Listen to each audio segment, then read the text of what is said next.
हरे कृष्णा। आज हम श्रीमद् भागवतम चतुर्थ स्कंध से अध्याय 13 प्रारंभ करने जा रहे हैं। ओम नमो भगवते वासुदेवाय। ओम नमो भगवते वासुदेवाय। ओम नमो भगवते वासुदेवाय। नारायणं नमस्कृत्य नरं चैव नरोत्तमं देवीं सरस्वतीं व्यासं ततो जयमुदीरयेत्। नष्टप्रायेषु अभद्रेषु नित्यं भागवत सेवया भगवतीरुत्तमा श्लोके भक्तिर्भवते नष्टिकी। ग्रंथराज श्रीमद् भागवतम की जय। शिल प्रभुपाद की जय। गुरु महाराज की जय। अनंत कोटि वैष्णव वृंद की जय। चतुर्थ स्कंध के अध्याय 13 का शीर्षक है ध्रुव महाराज के वंशजों का वर्णन। अब तक हम ध्रुव महाराज के बारे में कथा सुना हमने। जो इसके पूर्ववर्ती अध्याय है उसमें ध्रुव महाराज के महानता के बारे में, उनके इतना तपस्या, कठोर तपस्या के बारे में, तो इन सब के बारे में हमें पता चला।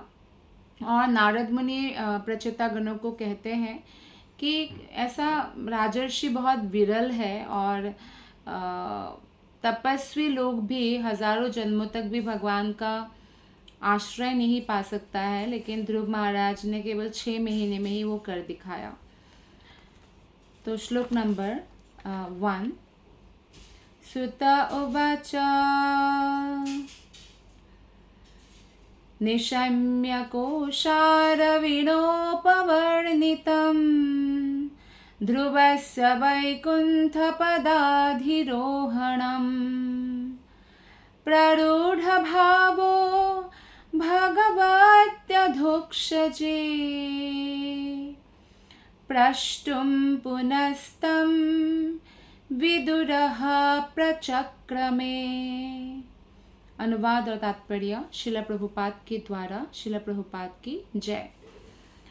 सुत गोस्वामी ने शौनक इत्यादि समस्त ऋषियों से आगे कहा, मैत्रेय ऋषि द्वारा ध्रुव महाराज के विष्णुधाम में आरोहण का वर्णन किए जाने पर विदुर में भक्तिभाव का अत्यधिक संचार हो उठा और उन्होंने मैत्रेय से इस प्रकार पूछा। जो भी ध्रुव महाराज की कथा का श्रवण करते हैं और निश्चित रूप से उनके हृदय में भक्ति भाव बढ़ता है और श्रद्धा दृढ़ होता है, तो विदुर जी ने मैत्रेय मुनि से ये संपूर्ण कथा सुना और उनके हृदय में ध्रुव महाराज के प्रति अधिक श्रद्धा और वैष्णवों के प्रति, भक्तों के प्रति, भगवान के प्रति तो अधिक भक्तिभाव का संचार हुआ।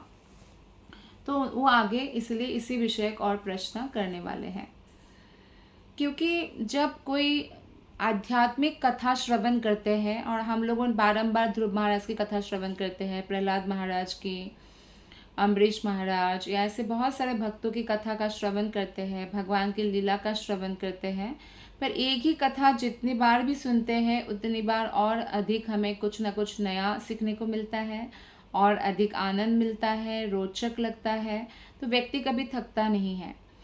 जैसे हमारे ब्रह्मांड पुराण, कलिसंतरण उपनिषद, चैतन्य महाप्रभु चैतन्य चरितामृत में हरे कृष्ण कृष्ण कृष्ण हरे हरे, हरे राम राम राम हरे हरे महामंत्र का जप करने का उपदेश देते हैं। तो हरिदास ठाकुर तो 24 घंटा ही जप करते थे, लेकिन कभी भी थकते नहीं थे। तो एक बार शिल प्रभुपाद के कुछ फॉरेनर शिष्य उन्होंने पूछा कि ये तो मंत्र जप केवल शब्द है, तो अगर हम ऐसे जप करें, कोई और भी जप करे शब्द, तो भी तो ऐसा ही लाभ मिलेगा, फोकस करने के लिए तो है ऐसा। तो प्रभुपाद ने बोला ठीक है, तुम लोग कोको कोला जप करो, कितनी देर जप कर सकते हो, थक जाओगे, लेकिन हरे कृष्ण महामंत्र दिव्य ध्वनि है, इससे थकावट नहीं होती, बल्कि उससे और अधिक हमें आनंद मिलता है। तो भक्ति में कोई व्यक्ति जितना भी रमा हुआ है या भक्ति में जितना प्रगत है उसको हरे कृष्ण महामंत्र जप में उतना ही आनंद प्राप्त होता है, क्योंकि आत्मा जब रजोगुण और तमोगुण से मुक्त रहते हैं तो उनको भगवान की कथा में, भक्तों की संगति में और धाम आदि दर्शन करने में, हरि नाम अधिक अधिक से अधिक जप करने में ज़्यादा आनंद आता है। तो दिव्य विषय वस्तु ऐसी रोचक होती है क्योंकि कहते और सुनते व्यक्ति थकता नहीं। जैसे उर्वर जमीन हो और जो बीज है वो भी बहुत अच्छा बीज हो तो तुरंत ही पौधा उगेगा, लेकिन अगर जमीन बंजर है तो पौधा नहीं उगेगा। ठीक उसी प्रकार से कहने वाला भी शुद्ध भक्त हो, सुनने वाला भी शुद्ध भक्त हो। तो जैसे विदुर जी और मैत्रेय मुनि हैं, जैसे परीक्षित महाराज और सुखदेव गोस्वामी हैं। तो फिर परीक्षित महाराज और सुखदेव गोस्वामी 7 दिन 7 रात बिना खाए पिए सोए ब्रेक लिए कैसे लगातार कथा कह रहे थे और सुन रहे थे। तो ये परम सत्य है कि जो दिव्य कथाएं हैं उसको सुनते सुनते ना सुनने वाला कभी थकते हैं ना कहने वाला थकते हैं, और बल्कि और अधिक उत्साहित होते हैं। तो हरे कृष्ण मंत्र का कीर्तन केवल 3 शब्दों का बारंबार हम उच्चारण करते हैं, हरे कृष्ण और राम, क्योंकि हरे कृष्ण कृष्ण कृष्ण हरे हरे, हरे राम राम राम हरे हरे। किंतु फिर भी कोई 24 घंटा भी इसका अगर कीर्तन करें तो भी वो नहीं थकेगा। तो ये इस श्लोक से हमें सीखने को मिलता है। यही दिव्यता का प्रमाण है कि व्यक्ति थकता नहीं है। नेक्स्ट श्लोक विदुर जी बोलते हैं। विदुर उवाच केते प्रचेतसो नाम कस्यापत्यानि सुव्रत कस्यान्वा ये प्रख्यातः कुत्र वा सत्रमासत। विदुर ने मैत्रेय से पूछा, हे महान भक्त, प्रचेतागण कौन थे जिनको नारद मुनि ने ध्रुव महाराज की कथा सुनाई? वो प्रचेतागण कौन थे? वे किस कुल के थे? वे किसके पुत्र थे? और उन्होंने कहाँ पर महान यज्ञ संपन्न किए भगवान को प्रसन्न करने के लिए? तो पिछले अध्याय में हम पढ़ के आए हैं कि नारद मुनि ने प्रचेताओं को 3 श्लोकों में ध्रुव महाराज के बारे में बताया है, और ये 3 श्लोक है 4थे स्कंध के 12वां अध्याय के 41, 42 और 43 है।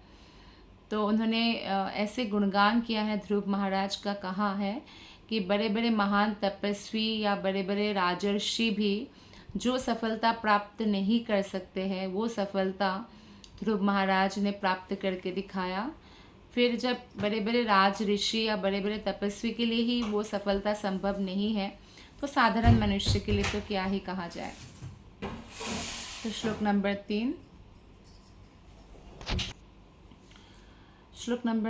3 मन्ये महाभागवतं नारदं देवदर्शनं येन प्रोक्तः क्रियायोगः परिचर्या विधिर्हरेः। विदुर ने कहा, मैं जानता हूँ कि नारद मुनि समस्त भक्तों के शिरोमणि हैं। उन्होंने भक्ति की पांचरात्रिक विधि का संकलन किया है और भगवान से साक्षात भेंट की है। तो विदुर जी यहाँ पे नारद मुनि के गुणगान कर रहे हैं, क्योंकि निश्चित रूप से नारद मुनि भक्तों के शिरोमणि हैं। और क्योंकि नारद मुनि बहुत सारे ऐसे भक्त के गुरु हैं, जैसे ध्रुव महाराज है, प्रहलाद महाराज है। उन्होंने पांचरात्रिक विधि का संकलन किया है और हमेशा भगवान का साक्षात भेंट करते हैं। तो भगवान तक पहुंचने का 2 मार्ग है। एक तो भागवत मार्ग है जिसमें नवविधा भक्ति आता है, श्रवणम कीर्तनम विष्णु स्मरणम पाद सेवनम अर्चनम बंदनम साख्यम दास्यम आत्मनिवेदनम। और दूसरा है पांचरात्रिक विधि। पांचरात्रिक विधि मंदिर में पूजा करने की विधि है, और इस तरह से बहुत सारे पुजारी अर्चन सिद्धि भी प्राप्त कर सकते हैं, पर उसमें बहुत सारे कठोर नियम हैं, उसका भी पालन करना चाहिए हर पुजारी को। सेवा अपराध भगवान के प्रति नहीं करना चाहिए। जैसे घर में आप भोग लगाते हैं रोज़ सुबह 9 बजे, एग्जाम्पल है ये, तो अगर आप एक दिन 9:30 भी बज गया तो घर में वो अपराध नहीं लगता कि घर के भगवान जो है गृहस्थ के हिसाब से चलते हैं। कई बार हो सकता है कोई बीमार हो या गेस्ट आ गए या उनको कहीं जाना पड़ सकता है, लेकिन मंदिर के भगवान के हिसाब से पुजारी को चलना होता है, उनको पांचरात्रिक विधि का पालन करना होता है। अगर 9 बजे भोग लगता है तो 9:01 होने पर भी सेवा अपराध लगेगा। तो इसलिए इसमें उन व्यक्तियों को सफलता मिलती है जो डिसिप्लिन मेंटेन करते हैं, नियमों का पालन करते हैं और हमेशा भगवान पर मन को स्थित रखते हैं। तो पांचरात्रिक विधि मंदिर में पूजा करने की विधि है, और जो भागवत विधि है वो श्रवण कीर्तन आदि से प्रारंभ होता है। लेकिन भगवान कृष्ण भावनामृत आंदोलन में श्रील प्रभुपाद ने इन दोनों विधियों को ही इंक्लूड किया है। मंदिर में पांचरात्रिक विधि से ही पूजन होता है जो नारद मुनि ने दिया है, और भागवत विधि भी 9 के 9 विधि हमें सिखाया गया है। इससे क्या होता है कि जिनको जैसे कि नवविधा भक्ति में श्रवण करते हैं व्यक्ति, फिर बोलते भी है दूसरों से भगवान के बारे में, और अर्चन वंदन भी करते हैं, तो इस तरह से नवविधा भक्ति का पालन करते हैं, और इससे आत्म साक्षात्कार की प्रगति, निरंतर प्रगति होती है आत्म साक्षात्कार की मार्ग पर। श्लोक नंबर 4।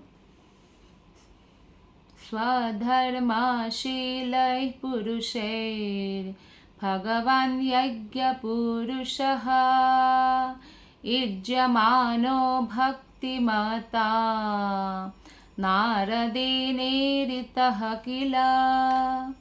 जब समस्त प्रचेता धार्मिक अनुष्ठान तथा यज्ञ कर्म कर रहे थे और इस प्रकार भगवान को प्रसन्न करने के लिए पूजा कर रहे थे, तो नारद मुनि ध्रुव महाराज के दिव्य गुणों का वर्णन किया।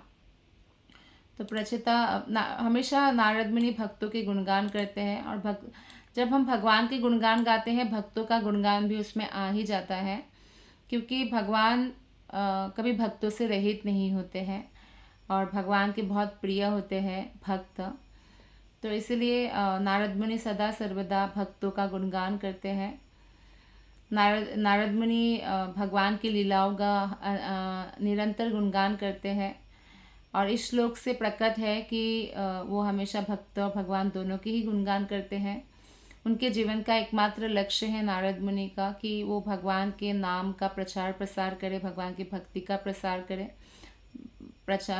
वो किसी को भी ऐसे भेदभाव नहीं करते। मृगाड़ी एक शिकारी थे, उनको भी अपना शिष्य बनाया था, और इसीलिए कि लोग भक्ति में आगे बढ़े, उन्होंने नारद पंचरात्र का संकलन किया, जो भक्तियों की निर्देशिका है, जिससे भक्त लोग सदा भक्ति करने की विधि सीख सकते हैं और भगवान के लिए अहर्निश यज्ञ करने में वो तत्पर हो सकते हैं। जैसे भगवत गीता में 18वें अध्याय की 45 श्लोका में कहा गया है, स्वे स्वे कर्मण्यभिरतः संसिद्धिं लाभते नरः।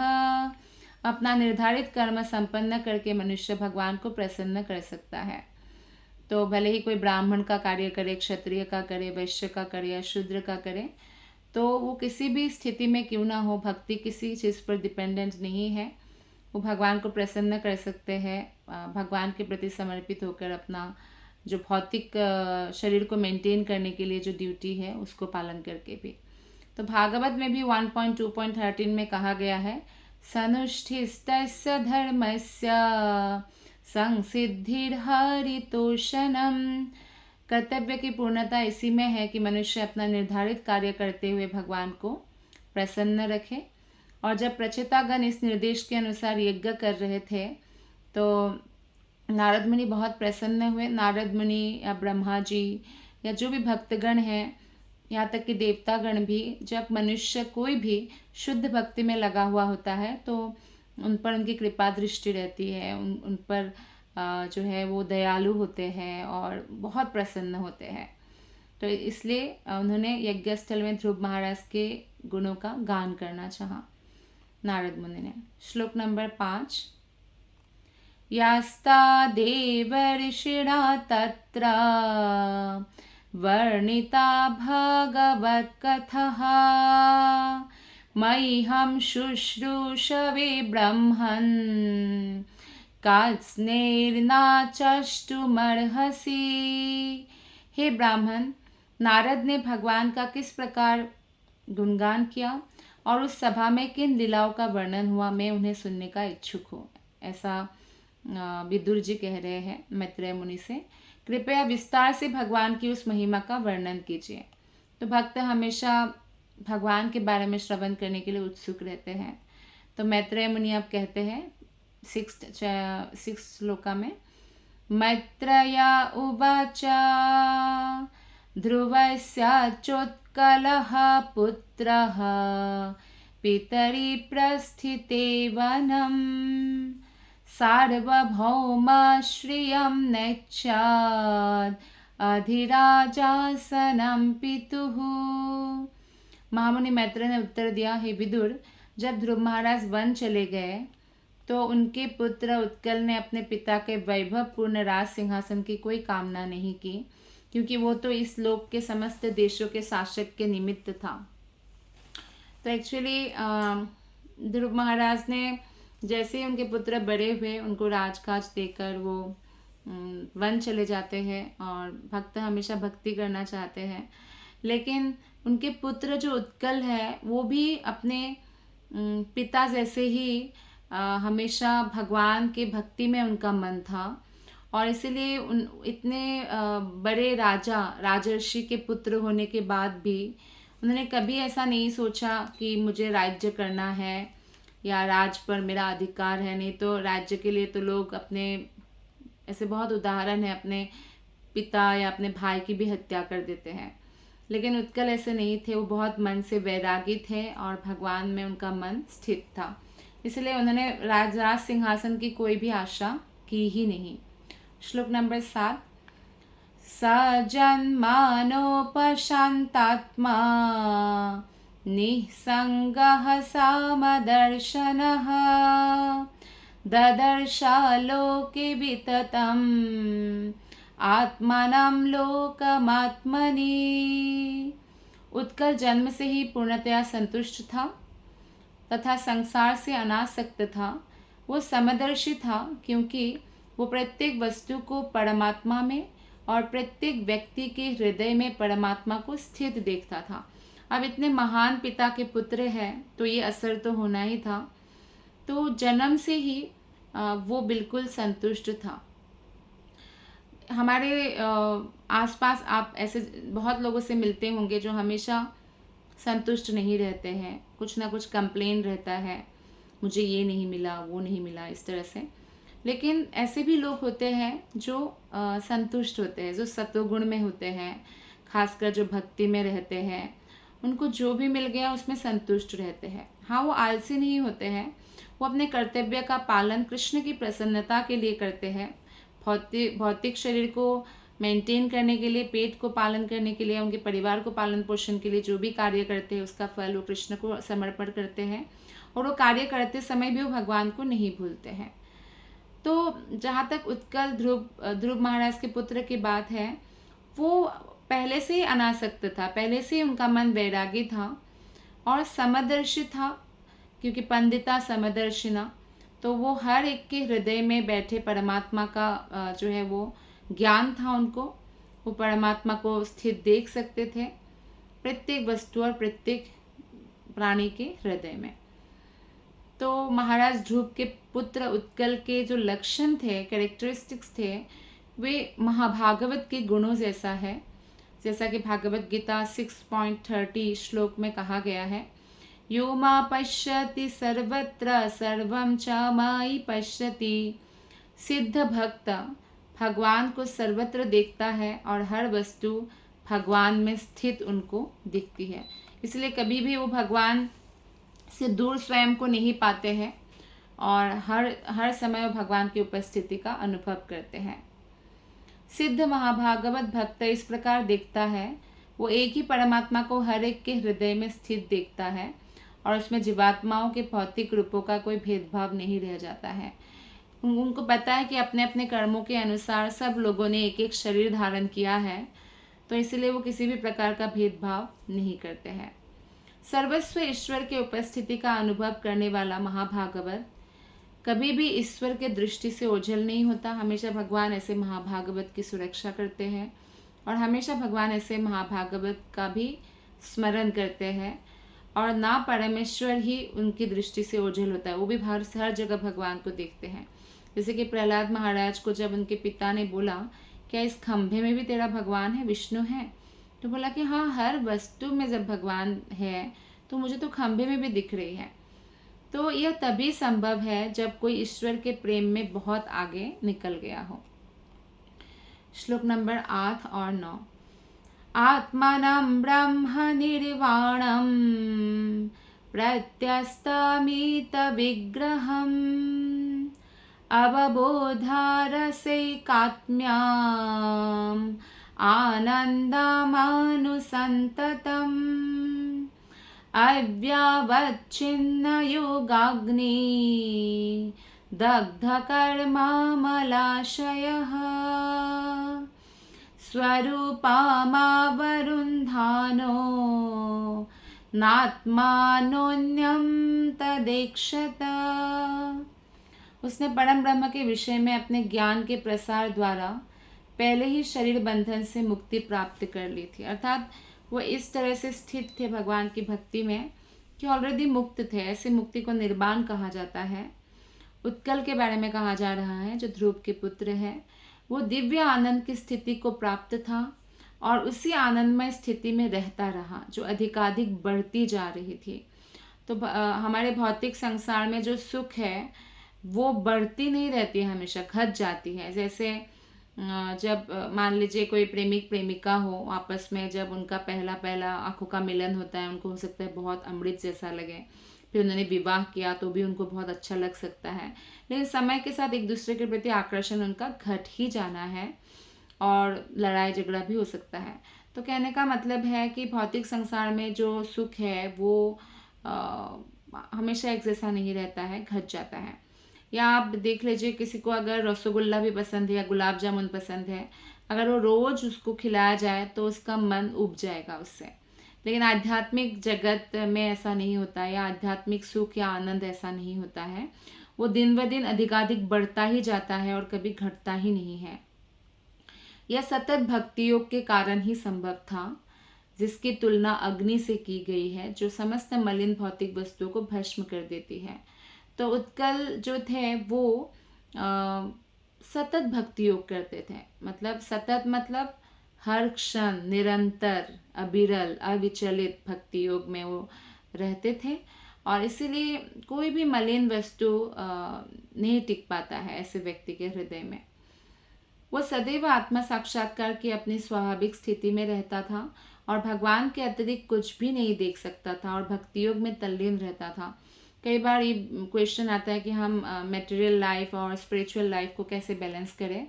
एक्चुअली बैलेंस की बात ही नहीं है। भक्त के लिए कोई मटेरियल लाइफ नहीं होता है, भक्त के लिए एक ही लाइफ होता है और वो है स्पिरिचुअल लाइफ। और वो भले ही ऐसा प्रतीत हो देखते हुए कि जैसे अर्जुन युद्ध कर रहे थे, लेकिन वो हर समय अपने मन को कृष्ण में स्थित रखने का प्रयत्न करते हैं। तो ये ही असली सफलता है। जैसा कि उत्कल हमेशा अपने मन को भगवान में स्थित रखते थे और वो प्रसन्न आत्मा थे।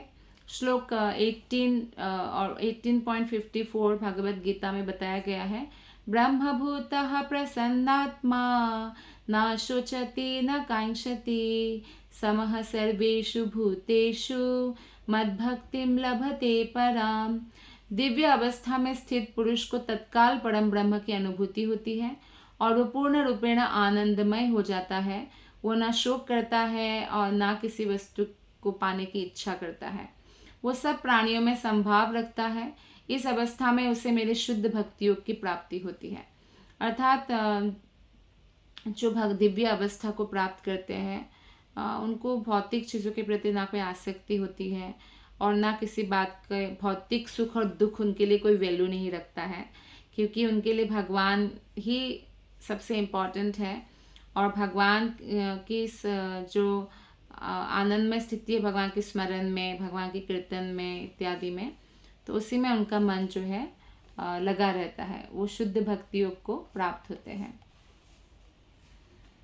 और हम क्योंकि नाम जप ही सबसे श्रेष्ठ यज्ञ है, जैसे कि भगवत गीता में भी भगवान कृष्ण ने कहा है। तो नाम जप से भौतिक जगत से मुक्ति अथवा निर्वाण प्राप्त हो सकता है और इस प्रकार आध्यात्मिक जगत के आनंदमय जीवन में वृद्धि होती है। जैसा कि भगवान चैतन्य ने कहा है, आनंदाम्बुधि वर्धनम। जब मनुष्य इस पद पर स्थित होता है तो उसकी रुचि भौतिक ऐश्वर्य, राज सिंहासन हो, भौतिक वस्तु हो, या पूरी पृथ्वी का सम्राट भी उसको बना दिया जाए, उसके ऊपर नहीं रह जाता। इसलिए कई बार हो सकता है भक्तों को लोग समझे कि इनको तो कोई इंटरेस्ट नहीं है इसमें, या जैसे कि जड़ भरत रहते थे, वो ऐसे ही जड़ भरत जानबूझ के रहते थे कि ताकि भौतिक जगत के लोग उनमें ज़्यादा इंटरेस्ट ना लें, टाइम वेस्ट करेंगे उनका, तो इसलिए वो ऐसे रहते थे, जैसे कुछ आता नहीं है। जैसे उत्कल के लिए भी लोग ऐसे सोचने लगे थे, क्योंकि वो ऐसे रहते हैं ताकि भौतिक चीज़ों में उनको कोई इन्वॉल्व ना करे। जैसे बहुत बुद्धिमान पता चल जाए अगर, क्योंकि भक्त बुद्धिमान होते ही है भगवान की कृपा से, तो व्यक्ति को फिर वो भौतिक चीज़ों में लगा देंगे, फिर उनको वो समय नहीं बचेगा ना भक्ति करने के लिए। तो इसलिए जब मनुष्य इस पद पर स्थित हो जाता है, दिव्य पद पर, तो उनको किसी भी चीज़ का पद की आशा नहीं होती है, कोई भी आसक्ति नहीं रहती है। इस स्थिति को विरक्ति अन्यत्र स्यात् कहा जाता है और ये भक्ति योग का फल है। मनुष्य जितना भक्ति में आगे बढ़ता है उतना ही भौतिक चीज़ों से उनका मन हट जाता है। तो हम भक्ति में आगे बढ़ रहे हैं कि नहीं बढ़ रहे हैं, कैसे पता चलेगा? जब भौतिक चीज़ों के प्रति हमारी अनासक्ति हो जाएगी और आध्यात्मिक चीज़ों के प्रति आसक्ति हो जाएगी। तो कहा जाता है कि एक्चुअली यही असली वैराग्य है, असली विरक्ति है, ये आनंदपूर्ण आत्म प्रकृति है। भगवत गीता में द्वितीय अध्याय के 59 श्लोक में इसी का वर्णन है। परम दृष्टा निवर्तते। आध्यात्मिक स्तर पर श्रेष्ठ आनंदमय जीवन का स्वाद चख लेने पर मनुष्य भौतिक सुख में भाग लेना छोड़ देता है। तो अगर कोई भी व्यक्ति केवल भक्ति करे तो उनके हृदय में से रजोगुण तमोगुण का जो प्रभाव है वो नष्ट हो जाता है। जो भौतिक मल है, वो गंदी वस्तुएं तुरंत राख हो जाता है जलकर। तो नारद पंचरात्र में इसका वर्णन इस प्रकार हुआ है। सर्व उपाधि विनिर्मुक्तम तत्परत्वेन निर्मलम। हमें ये उपाधि वो उपाधि, इस तरह से जो अहंकार होता है, वो अहंकार का भी बीज जो है भक्ति से नष्ट हो जाता है। श्लोक नंबर 10। जडान्धा बधिरोन्मत्तम् उकाकृतिरतन्मतिः लक्षितः पथि बालानां प्रशांतार्चिरिवानलः। अल्पज्ञानी राह चलते लोगों को उत्कल, मूर्ख, अंधा, गूंगा, बहरा तथा पागल सा प्रतीत होता था, किंतु वो वास्तव में ऐसा था नहीं। वो उस अग्नि के समान बना रहा जो राख के से ढकी होने के कारण लपटों से रहित होते हैं। तो इसमें हमें ये याद आता है कि जड़ भरत की कथा में जो जड़ भरत थे, क्योंकि उनको पूर्व जन्म स्मरण था कि किस प्रकार इतने महान भरत महाराज थे जिसके नाम पर हमारे देश का नाम भारत हुआ। उन्होंने बस अपने एक छोटे से हिरण के प्रति आसक्ति थोड़ा सा हुआ, इसके कारण उनको हिरण का जन्म मिला। लेकिन उनका भक्ति इतना प्रबल था, वो भाव भक्ति में थे, तो उनको हिरण के जन्म में भी पूर्व जन्म याद रहा। और इसलिए हिरण के जन्म में भी उन्होंने सूखा पत्ता खाते थे, जीव को मतलब टेस्ट नहीं देते थे कि हरी हरी पत्ता खाने दूर दूर जाऊं। और ऋषि मुनियों के आश्रम के पास ही रहते थे ताकि ऋषियों का दर्शन हो, क्योंकि वो सात्विक है बहुत ऋषि का आश्रम। तो इस तरह से फिर उनको लास्ट जो जन्म हुआ वो है जड़ भरत। एक बहुत अच्छे ब्राह्मण परिवार में जन्म हुआ, लेकिन वो उल्टा करते थे जानबूझकर। अगर पिता उनको बोले कि खाने से पहले जो है आपको हाथ धोना है, तो वो नहीं धोएंगे, खाने के बाद धोएंगे। या गायत्री मंत्र याद कराने के लिए बहुत प्रयास किया पिता ने, लेकिन वो नहीं करते थे, उनको याद ही नहीं होता था, ऐसे दिखाते थे। लेकिन उनको सारे शास्त्र का ज्ञान ऑलरेडी था, क्योंकि जब वो भरत महाराज थे तभी उन्होंने इतना भक्ति कर लिया था कि उनको अलग से कोई शास्त्र को याद करने की अब ज़रूरत नहीं थी। उनको पूर्व जन्म अगर याद है, जैसे एग्जाम्पल आपने इस जन्म में जितनी पढ़ाई की, अगर अगले जन्म में भी आपको याद रहे हैं इस जन्म का सब कुछ, तो आपको दोबारा पढ़ने की क्या ज़रूरत है। ऑलरेडी आप उसमें एक्सपर्ट है, एग्जाम्पल है ये। तो इस तरह से जड़ भरत को सब समझते थे, उनके भाई, कि ये तो एकदम गधा है, ऐसे सोचते थे, पागल है, गूंगा बह रहा है, कुछ बोलता ही नहीं है, मुंह खोलता ही नहीं है। वो क्यों नहीं खोलते थे? क्योंकि उनको सब अब पता चल गया था। ठीक इस तरह से उत्कल महाभागवत थे, तो उनको पता था, तो इसीलिए बाकी लोगों के सामने वो बहुत ज़्यादा वो नहीं करते थे। तो लोग जो अल्पज्ञानी थे, राह में चलते हुए लोग, हाँ, देश जो राज्य के लोग हैं वो बात अलग है, लेकिन यहाँ पे जो राह चलते लोग हैं वो सोचते थे शायद उत्कल को इतना ज्ञान नहीं है, लेकिन वो बहुत ज्ञानी थे, बहुत भक्ति में आगे बढ़े हुए थे। लेकिन जैसे अग्नि अंदर अंगूठा हो, अग्नि हो और राख से ढक दे, तो इसका मतलब ये नहीं कि अग्नि नहीं है अंदर। तो ऐसे ही उत्कल जो ध्रुव महाराज के पुत्र थे वो ऐसे ही भक्ति में बहुत आगे बढ़ा हुआ व्यक्ति थे, पर लोगों से छुपकर उसको छुपा कर रखते थे, उनके नॉलेज, उनके कितने बुद्धिमान हैं, क्योंकि वो अनासक्त थे भौतिक वस्तुओं के प्रति। तात्पर्य में श्रील प्रभुपाद जी बताते हैं कि विरोधाभासों, उलझनों और भौतिकवादी व्यक्तियों द्वारा पैदा की जाने वाली प्रतिकूल परिस्थितियों से अपने को बचाने के लिए जड़ भरत या उत्कल जैसे परम साधु पुरुष चुपचाप रहते हैं। भक्त भी बहुत सारे सिचुएशन में चुपचाप रहते हैं, उनको उलझना पसंद नहीं है, क्योंकि उलझते हैं तो बहुत समय नष्ट हो जाता है, तो उलझते ही नहीं हैं। तो इसीलिए जहाँ पे भी कई बार ऐसा होता है, तर्क वितर्क होता है, तो वो तर्क में भी हिस्सा नहीं लेते हैं। अगर कोई कंस्ट्रक्टिव हो, जैसे कोई चैलेंजिंग करके नहीं, बल्कि विनम्रता पूर्वक कोई भगवान कृष्ण के बारे में जानना चाहते हैं, तो वो सब कुछ बताएंगे। लेकिन अगर कोई बिना बात के तर्क वितर्क में लगे हैं, लेकिन उसका कोई सोल्यूशन नहीं है, तो वो चुप रहते हैं। तो सामने वाला सोचते हैं अच्छा मेरे से शायद ये कृष्ण भक्त हार गए, तो ये हारने वाली बात नहीं है। ऐसे साधु पुरुष चुपचाप रहते हैं, जैसे कि राजा ध्रुव के पुत्र उत्कल और जड़ भरत दोनों ही चुपचाप रहते थे।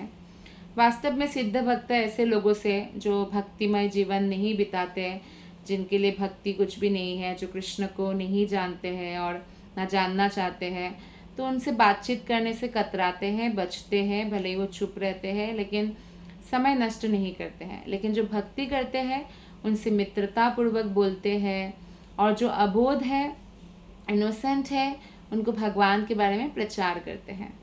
तो एक तरह से सारा संसार जो है अभक्तों से ही भरा हुआ है, और इसलिए बहुत सारे परम सिद्ध भक्त जो है वो भजनानंदी बनकर अपनी साधना जब अच्छे से करते हैं, उनका धरती पर प्रेजेंस ही बहुत अच्छा प्रभाव डालते हैं। किंतु जो गोष्ठानंदी है, जैसे दो प्रकार के भक्त हैं, भजनानंदी, गोष्ठानंदी। भजनानंदी लोग केवल अपनी साधना करते हैं और अच्छे से भक्ति करते हैं, या उनके प्रेजेंस से भी आसपास के लोगों पर उसका प्रभाव पड़ता है। लेकिन गोष्ठानंदी लोग जो है प्रचार करते हैं, दूसरों को भी शिक्षा प्रदान करते हैं, भक्तों की संख्या बढ़ाने की कोशिश करते हैं, और किंतु ऐसे उपदेशक भी उन विरोधी तत्व से बचते हैं जो आध्यात्मिक जीवन के प्रतिकूल होते हैं। इवन मध्यम अधिकारी का ये एक गुण में आता है कि वो ईर्ष्यालु व्यक्तियों से दूर रहते हैं, जो भगवान के और भक्तों के प्रति ईर्ष्या करते हैं, लेकिन भक्तों के साथ मित्रता करते हैं, और जो अबोध जनता है उनको भगवान के बारे में उपदेश भी देते हैं। श्लोक नंबर 11। मत्वा तं जडमुन्मत्तं कुलवृद्धः समन्त्रिणः वत्सरं भूपतिं चक्रुर्यवियां संभ्रमे सुतं। फलतः मंत्रियों तथा कुल के समस्त गुरुजनों ने समझा कि उत्कल बुद्धिहीन और सचमुच ही पागल है, क्योंकि जो हम करने के लिए बोले उसका अगर कोई बच्चा उल्टा करे तो लोग बुद्धिहीन या पागल ही समझेंगे। इस प्रकार उसका छोटा भाई, उत्कल का छोटा भाई जिसका नाम वत्सर था और जो भ्रमी का पुत्र था, राज सिंहासन पर बिठा दिया गया और वो सारे संसार का राजा हो गया। एक्चुअली कोई भी पागल जो है उनको राजा नहीं बनाया जाता है, जो बुद्धि में कम है उनको राजा नहीं बनाया जाता है, जो बुद्धिमान है उनको बनाया जाता है। इसलिए जब धृतराष्ट्र और पांडु भी थे तो धृतराष्ट्र को राजा नहीं बनाया गया क्योंकि वो अंधे थे। मेंटली या फिजिकली अगर कोई डिसेबल है उसको राजा नहीं बनाया जाता था, लेकिन पांडु को बनाया गया। पर धृतराष्ट्र इससे बहुत ईर्ष्यालु हो गए थे। तो श्रीमद् भागवतम के चौथे स्कंद के जो 19वां अध्याय है उसके श्लोक 1 और 2 में आता है कि 9th आई थिंक, तो इसकी भगवान के भक्त जो ध्रुव महाराज थे, उन्होंने दो से विवाह किया था। एक तो जो प्रजापति थे शिशुमार, उनकी पुत्री थी, और एक थी वायु की पुत्री थी।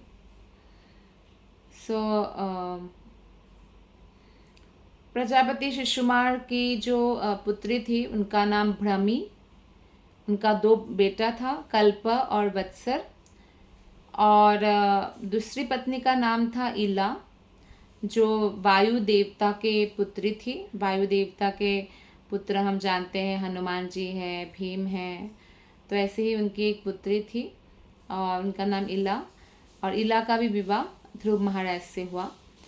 इला का ही पुत्र है उत्कल, और इला का एक पुत्री भी हुई, लेकिन उत्कल उम्र में बड़ा था तो उनको राजा बनाना था, लेकिन क्योंकि वो महाभागवत थे और अपने को इन सब में नहीं फंसाना चाहते थे, राज्य आदि में, तो ऐसा व्यवहार करते थे जैसे वो बुद्धिहीन है।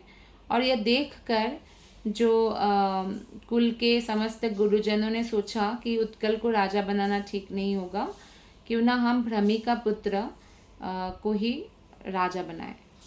तो इस तरह से वत्सर को राजा बनाया।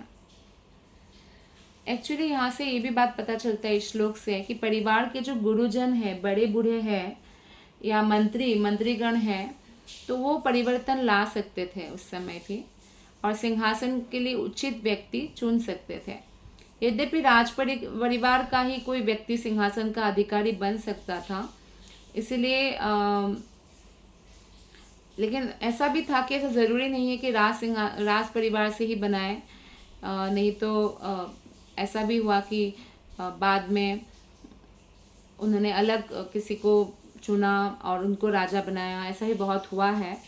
तो यहाँ पे श्रील प्रभुपाद जी कहते हैं कि आज भी जहाँ कहीं भी राजतंत्र है, यानी राजा है, कभी कभी मंत्री और परिवार के जो बड़े बूढ़े लोग हैं ना, वो राज परिवार के किसी सदस्य को राजा बनाने के अलावा किसी दूसरे को राजा बनाते हैं जो राजा के योग्य है, क्योंकि राजा का बेटा ही राजा के योग्य होगा ज़रूरी नहीं है, कई बार अयोग्य पुत्र होते हैं तो फिर वो राजा नहीं भी बनाते हैं। तो ऐसा भी होता था। श्लोक नंबर 12। स्वर्वीथिर्वत्सरश्रेष्ठा भार्यासुता सदात्मजान् पुष्पाणं तिग्मकेतुं च ईशमूर्जं वसुं जयम्। राजा वत्सर की अत्यंत प्रिय पत्नी स्वर्विथि थी और उसने 6 पुत्र को जन्म दिया, जिनके नाम थे पुष्पाण, तिग्मकेतु, ईश, ऊर्जा, वसु तथा जय। तो ये ध्रुव महाराज के पुत्र जो ध्रुव महाराज और भ्रमी के पुत्र वत्सर को राजा बनाया, और वत्सर के पत्नी स्ववृद्धि थी और उन्होंने 6 पुत्र का जन्म दिया, ये उनके नाम हैं। हमें ये सब क्यों जानना ज़रूरी है कि इसलिए जानना ज़रूरी है क्योंकि बहुत लोग जो है पहली बात ये समझते हैं कि जो भागवत पुराण है या महाभारत है, रामायण है, ये सिर्फ किसी ने कल्पना से लिख दिया, लेकिन ये हमारी असली हिस्ट्री है जो पढ़ाया ही नहीं जाता है स्कूल कॉलेज में। वो मुग़लों के हिस्ट्री कहते हैं और ब्रिटिश के हिस्ट्री पढ़ाते हैं, लेकिन असली हिस्ट्री जो है ये है, और जो बहुत ग्लोरीफाइड है, हमारा कल्चर इसमें पाया जाता है, ओरिजिनल कल्चर। तो इसीलिए, और किसका पुत्र क्या था, इससे हमें पता चलता है कि ये सब जो है रियल हिस्ट्री है, इससे पता चलता है। और इतने महान भक्त के जब उनके वंशावली के बारे में हम पढ़ते हैं तो इसमें बहुत सारे भक्त का भी नाम आता है, तो इससे हम शुद्ध भी होते हैं। तो वत्सर की पत्नी को यहाँ इष्टा अर्थात पूज्य बताया गया है। दूसरे शब्दों में ऐसा प्रतीत होता है कि वत्सर की जो पत्नी है वो उत्तम गुण वाली थी, जैसे वो आज्ञाकारिणी थी और पति की अत्यंत प्रिया थी, और गृहस्थी के कार्य को संभालने में वो बहुत दक्ष थी। यदि पति और पत्नी दोनों ही उत्तम गुणों से युक्त हो और शांतिपूर्वक रहे तो उनकी संतानें भी उत्तम होती है और सारा परिवार सुखी तथा संपन्न रहता है। तो दोनों को इक्वली गुड होना ज़रूरी है, इसलिए पहले विवाह में ये बहुत ध्यान देते थे कि दोनों उत्तम गुण वाले हों। श्लोक नंबर 13। पुष्पार्णस्य प्रभा भार्या दोषा च द्वे बभूवतुः प्रातर्मध्याह्नदिनं सायम् इति ह्यासन् प्रभासुतः। तो ध्रुव के पुत्र वत्सर के पुत्र पुष्पार्ण की 2 पत्नियां थी। उनका नाम प्रभा और दोषा थे। प्रभा के 3 पुत्र हुए जिनके नाम प्रातः, मध्याह्न दिनम तथा सायं थे। श्लोक नंबर 14 और 15 हम एक साथ पढ़ेंगे। प्रदोषो निशिथोऽभ्युष्टा इति दोषासुतास्त्रयः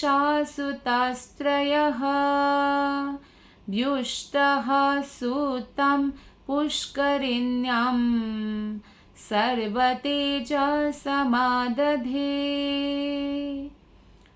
15 स चक्षुः सूतमाकृत्यां पत्न्यां मनोमपाहः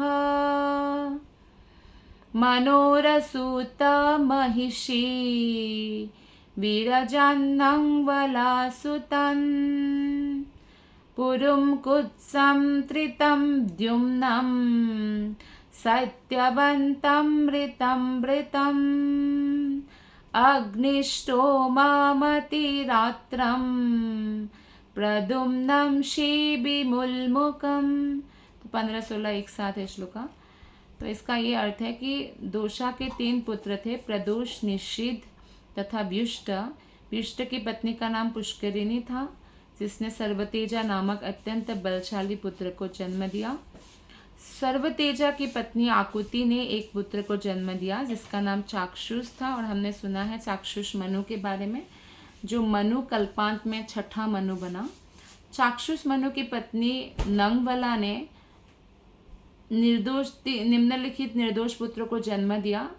ये सारे उनके पुत्र का नाम है पुरु, कुत्स, त्रित, द्युम्न, सत्यवान, ऋत, व्रत, अग्निष्टोम, अतिरात्र, प्रद्युम्न, शिबि तथा उल्मुख। तो ये सब नाम है उनके वंशावली का। तो 20 नंबर तक श्लोक जो है हम एक साथ पढ़ेंगे और उनके वंशावली को भी एक साथ फिर हम अनुवाद पढ़ेंगे। श्लोक नंबर 17 से 20 तक। उल्मुको जनयत् पुत्रान् पुष्करिण्यां शदुत्तमान् अंगं सुमनसं ख्यातिं क्रतुमंगीरसं गयम् सुनितांगस्य या पत्नी शुशुवेवेनमुल्बनम् यद्दोषिल्यात्सराजर्षिर्निर्भिन्नो निरगात्पुरात् यमंगशेपुः कुपिता वाग्वज्रामुनयः किल गतासोस्तस्य भूयस्ते ममन्थुर्दक्षिणं करम् अराजके तदा लोके दस्युभिः पीडिता प्रजः जातु नारायणं शेन पृथुराद्यः क्षितिस्वरः। उल्मुख के 12 पुत्रों में से 6 पुत्र उनकी पत्नी पुष्करिणी से उत्पन्न हुए। वे सभी अति उत्तम पुत्र थे। उनका भी नाम दिया गया यहाँ पे। उनके नाम थे अंग, सुमना, ख्याति, क्रतु, अंगिरा तथा गय। अंग की पत्नी, इसमें से जो अंग है, अंग राजा है। अब उसमें हमें यह याद रखना चाहिए कि अंग का पुत्र वेन, तो वेन का पुत्र फिर पृथु महाराज होते हैं। तो अंग की पत्नी जो है साक्षात मृत्यु की पुत्री थी और उनका नाम था सुनीता। उनसे सुनीता से और राजा अंग से वेन नामक पुत्र हुआ। अब देखिए ध्रुव महाराज के वंश में भी अब ऐसा एक आसुरिक पुत्र पैदा हुआ जिसका नाम वेन था। वो बहुत कुटिल था, निर्दयी था, बहुत कठोर हृदय का था। लेकिन जो राजा अंग थे वे बहुत साधु स्वभाव के राजा थे। लेकिन उनका बेटा वेन जब ऐसे दुराचारी बना तो बहुत निराश हुए। इसलिए बोलते कि पुत्र नहीं होना अच्छा है, लेकिन होके अगर वो आसुरिक हो तो बहुत दुख होता है। तो बहुत निराश थे वो। इसीलिए राजा अंग ने इस निराशा के कारण उनकी आसक्ति जाती रही पुत्र में और परिवार में। तो घर और राजपाट उन्होंने छोड़ दिया था और जंगल चले गए भक्ति करने। तो यहाँ पे मैत्रेय ऋषि उल्लेख करते हैं कि हे विदुर, जब ऋषिगण शाप देते हैं तो उनके शब्द वज्र के समान कठोर होते हैं। ऋषि लोगों के श्राप को ब्रह्म श्राप कहते हैं। तो हर व्यक्ति को ब्रह्म श्राप से बचना चाहिए। तो अतः जब उन्होंने क्रोधवश वेन को शाप दे दिया तो मर गया।